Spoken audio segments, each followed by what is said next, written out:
میرم با صدای تیک آف، جز ننم همه عشقا بودش فیک لاف. وقتشه بده با صدام بیسبال لا مفرا به خودم اومدم ویک آپ. ذات کیری درست نمیشه با میکاپ، حالا فرق نداره تو بنزا که پیکان سنگینه مثل پلکان پیکام. تو هم سیک تو بزن پسر برو پی کارت، ببین گیر کنه به ما کی کاره میکنم تو خودتو وجدانت. دفعه بعد یادت بمونه ناشتا نگوزی بالا سرتم رو گوشیم بیاد میسکاله. گام بکشی روم خراب میشه میس فایر، داشت پانچ میزنه ولی خب میسکانه. در نیاد صدا تیز دیسکانک شو رپ گیمه و تو کونی گیم آور. زیر پای ریلا میشن فیکاله، کلی دادم رفن فقط گین و گیم.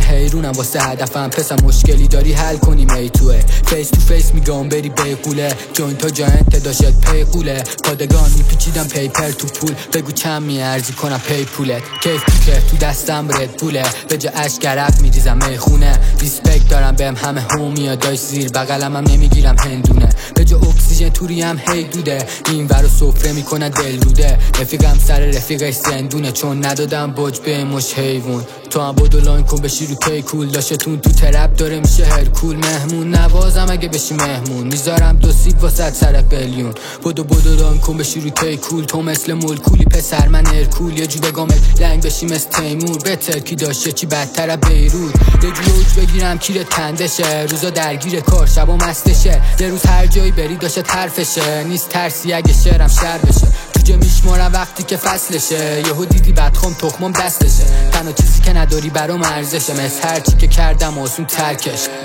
درکه واسه تو سختش، دنیا نداره ارزش. من لیریکام همه ارزش، من سخته واسه تو هضمش. نه داداش تو نبود دردش، کم سورگی مفتاد از چش. من نبود چوبلای چرخش، واسه این که داشتم داشت هواشو پنهانی. پیفانی تو ولی من پیمانی، مسمانی کلمه ها زندانی. اجباری بود کیرم تو دژبانی، پدافند بودم حمله کرد اسرائیل. حسنابی اگه داری حسابی، گم تلخ میشم برات مثل اکس بالین. کیس کاری میده لباش پیستانی، تشریح تلنت داشت تو تستانی.